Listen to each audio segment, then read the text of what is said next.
बांग्लादेश में छात्रों का विरोध अक्सर विभिन्न समस्या जैसे सामाजिक, आर्थिक और राजनीतिक मुद्दों के खिलाफ होता है। 2024 में भी छात्रों ने अपने अधिकारों और स्टूडेंट जस्टिस की मांग के लिए कई विरोध प्रदर्शन किए हैं।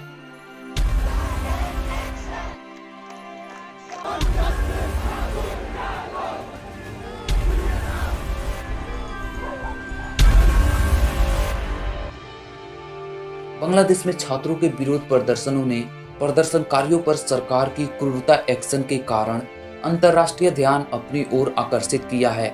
वहां की स्थिति तब और बिगड़ गई जब विरोध प्रदर्शनों को दबाने के लिए विशेष बलों और यहां तक कि सेना द्वारा सपोर्टेड पुलिस फोर्स को तैनात किया गया। शेख हसीना, जो बांग्लादेश की प्रधानमंत्री है, उसके लीड वाली सरकार ने अशांति को दबाने के लिए घातक बल सहित कठोर उपाय किए।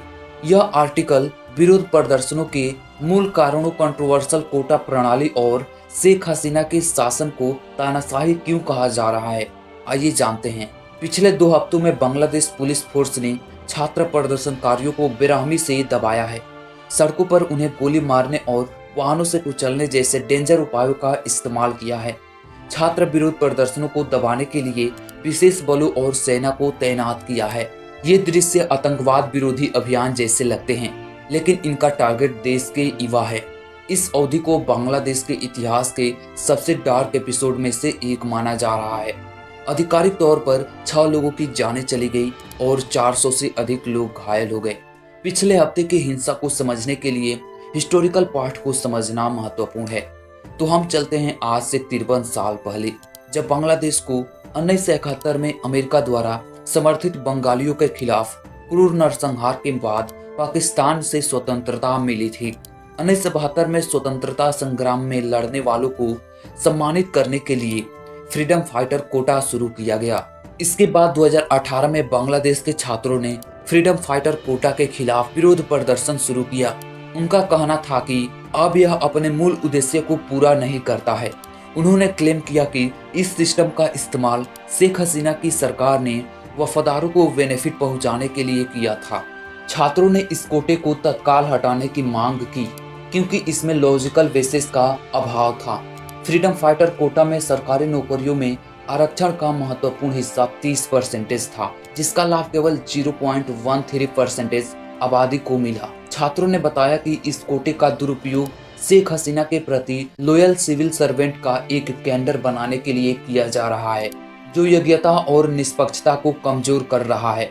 बांग्लादेश उच्च न्यायालय ने मार्च 2018 में कोटा सिस्टम की वैधता को चुनौती दी, लेकिन इसकी वैधता पर सवाल उठाने वाली याचिका को डिसमिस कर दिया गया। इससे काफी अधिक विरोध प्रदर्शन हुए क्योंकि छात्रों को लगा कि हमारी आवाज नहीं सुनी जा रही है। उसके बाद छात्रों के विरोध प्रदर्शन ने गति पकड़ ली क्योंकि उच्च न्यायालय द्वारा कोटा सिस्टम को बहाल करने के निर्णय से शेख हसीना द्वारा संचालित माना गया। 1 जुलाई 2024 को छात्र विरोध प्रदर्शन तेज हो गई। 18 जुलाई को सरकार ने विरोध प्रदर्शनों को दबाने के लिए पूरे देश में इंटरनेट ब्लैकआउट लगा दिया। अराजकता के बीच शेख हसीना की सरकार ने आखिरकार छात्रों की कुछ डिमांड को मान लिया।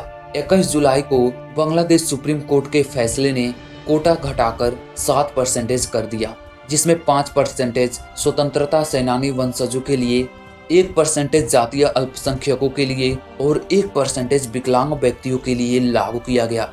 लेकिन विरोध प्रदर्शन जारी है क्योंकि छात्र गिरफ्तार प्रदर्शनकारियों की रिहाई और हिंसा के लिए जिम्मेदार लोगों की जवाबदेही की मांग कर रहे हैं।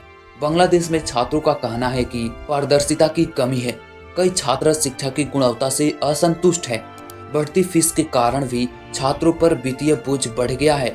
उच्च शिक्षा की लागत बढ़ने से कई छात्रों के लिए शिक्षा प्राप्त करना मुश्किल हो गया है। सड़क दुर्घटनाओं में बढ़ोतरी के कारण कई छात्रों की जानें चली गई है। इससे उनकी शिक्षा और जीवन पर निगेटिव इफेक्ट पड़ रहा है। सामाजिक न्याय और समानता की मांग को लेकर छात्रों के बीच असंतोष है।